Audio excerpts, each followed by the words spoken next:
পলাশপুর নামক একটি গ্রামে রমেশ ও সুরেশ নামে দুই ভাই বসবাস করত। রমেশ ছিল খুব পরিশ্রমী আর সুরেশ ছিল লোভী ও অলস প্রকৃতির মানুষ। রমেশ খুব পরিশ্রম করার পরেও তার সংসারে অভাব অনটন লেগেই থাকত। অন্যদিকে তার ভাই সুরেশ কোনো কাজ করত না, সারা দিন খালি শুয়ে বসে থাকত আর লোকজনের কাছ থেকে টাকা ধার করে বেড়াত।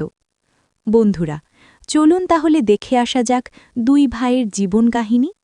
সারা দিন এত পরিশ্রম করেও সংসারটাকে ভালো করে চালাতে পারি না।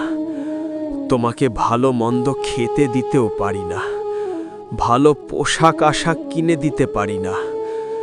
কবে যে এই পোড়া কপালে একটু শান্তি আসবে কে জানে।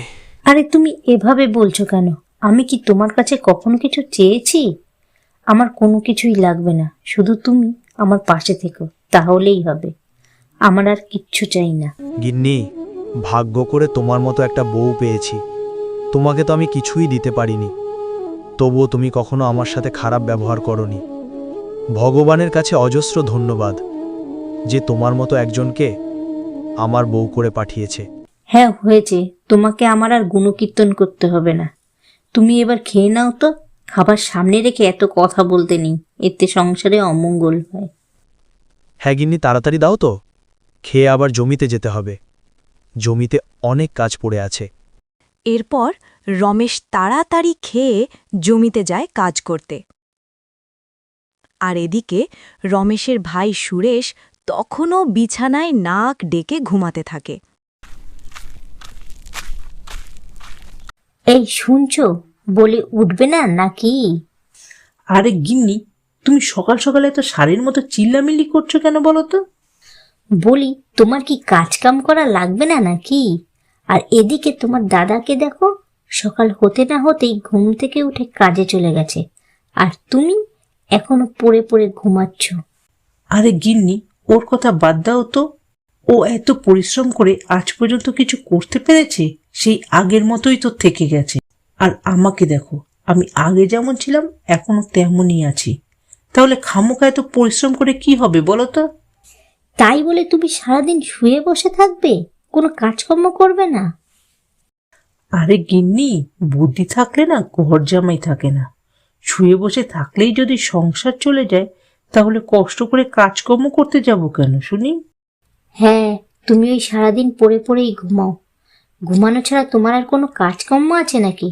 যত জ্বালা হয়েছে আমার। কেন যে তোমার সাথে বিয়ে হতে গেল তা ভগবানই জানে। সুরেশ ছিল খুব চালাক মানুষ। সে মানুষদের মিষ্টি মিষ্টি কথা বলে সহজেই টাকা হাতিয়ে নিত, আর সেই টাকাতেই সুরেশ তার সংসার চালাত। তার কোনো কাজ করতে হতো না। আর এদিকে তার দাদা রমেশ ছিল সম্পূর্ণ উল্টো। রমেশ ছিল খুব পরিশ্রমী ও সৎ একজন মানুষ। কঠোর পরিশ্রম করেই সে নিজের সংসার চালাত। উফ, আর পারছি না। ওই গাছটার নিচে গিয়ে একটু বসি। রমেশ অনেকক্ষণ কাজ করার পর ক্লান্ত হয়ে যায়, তাই সে একটা গাছের নিচে আশ্রয় নেয়।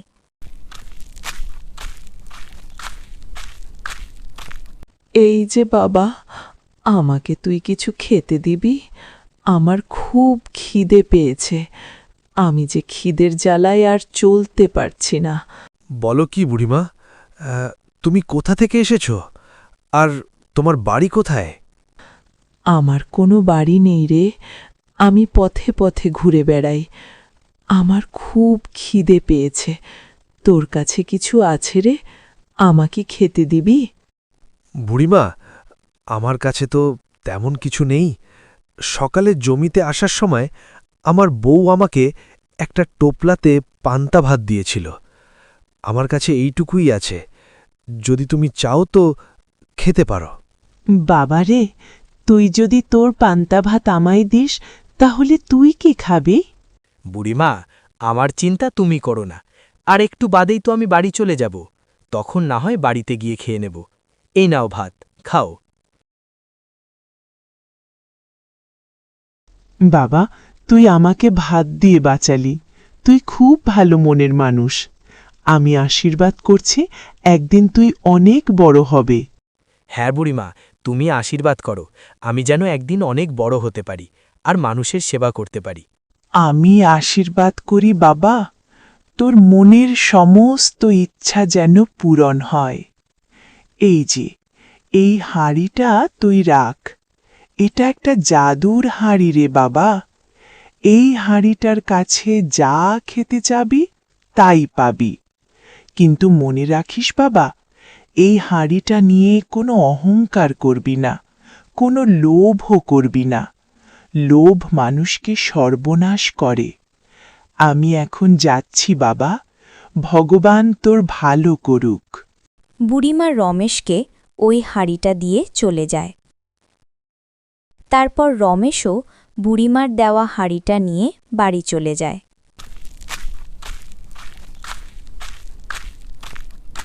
গিন্নি, তুমি কোথায়? তাড়াতাড়ি বাইরে এসো। আচ্ছা, তোমার হাতে এটা কিসের হাঁড়ি? আর তুমি এই হাঁড়িটা নিয়ে আসলেই বা কোথা থেকে? গিন্নি, তুমি ভিতরে চলো, আমি তোমাকে সব ঘটনা খুলে বলছি। এরপর রমেশ ঘরের ভেতরে এসে তার বউকে সমস্ত কথা খুলে বলে। কি বলছো? আমি তো বিশ্বাসই করতে পারছি না যে এটা একটা জাদুর হাঁড়ি। হ্যাঁ, ঠিকই বলছি, এটা সত্যিই একটা জাদুর হাঁড়ি।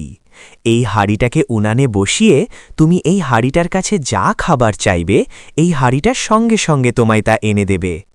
তাহলে চলো এই হাঁড়িটাকে এক্ষুনি পরীক্ষা করা যাক, এটা সত্যিই কাজ করে কিনা। হ্যাঁ, তাহলে চলো দেখি। এরপর রমেশ ও তার স্ত্রী হাঁড়িটাকে নিয়ে রান্নাঘরে যায় এবং হাঁড়িটাকে উনানে বসিয়ে ভালো ভালো খাবার চায়।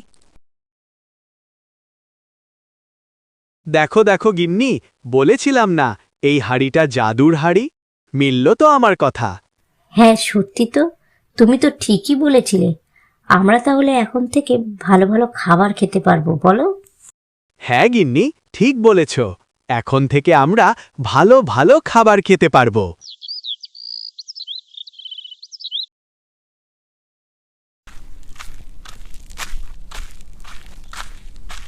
কি গো জানো, তোমার দাদা কোথা থেকে একটা জাদুর হাঁড়ি নিয়ে এসেছে। ওই হাঁড়িটার কাছে ভালো ভালো খাবার চাইলে ওই হাঁড়িটা সঙ্গে সঙ্গে সেই খাবার এনে দেয়। কি বলছো কি? তুমি কি সত্যিই দেখেছো?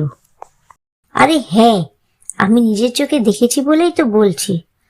কত সুন্দর সুন্দর খাবার এনে দিচ্ছে হাঁড়িটা। ওই হাঁড়িটা সত্যিই একটা জাদুর হাঁড়ি। তাহলে গিন্নি, ওই হাঁড়িটা আমাদের যে করেই হোক নিতে হবে। একবার যদি এই হাঁড়িটা আমরা পেয়ে যাই তাহলে তো আর কোনো কষ্টই থাকবে না। আমরা ঘরে বসেই ভালো ভালো খাবার খেতে পারবো। তোমাকেও আর কষ্ট করে রান্না করতে হবে না। ঠিকই বলেছ, কিন্তু তুমি তোমার দাদার কাছ থেকে ওই হাঁড়িটা নেবে কিভাবে? শোনো, আজকে রাতে ওরা যখন ঘুমিয়ে পড়বে তখন আমরা ওই হাঁড়িটাকে চুরি করে নিয়ে আসবো আমাদের বাড়িতে। তুমি কিন্তু রাতে রেডি হয়ে থেকো। আচ্ছা ঠিক আছে, বলো একবার যদি আমরা ওই হাঁড়িটাকে পেয়ে যাই তাহলে আমাদের আর কোনো কষ্টই থাকবে না। আমরা রোজ রোজ ভালো মন্দ খাবার খেতে পারবো। রাতে সুরেশ ও তার বউ মিলে রমেশের ঘরে যায় হাঁড়িটাকে চুরি করতে। বন্ধুরা, দ্বিতীয় পর্ব দেখার জন্য আমাদের চ্যানেলটি সাবস্ক্রাইব করে আমাদের সাথে থাকুন।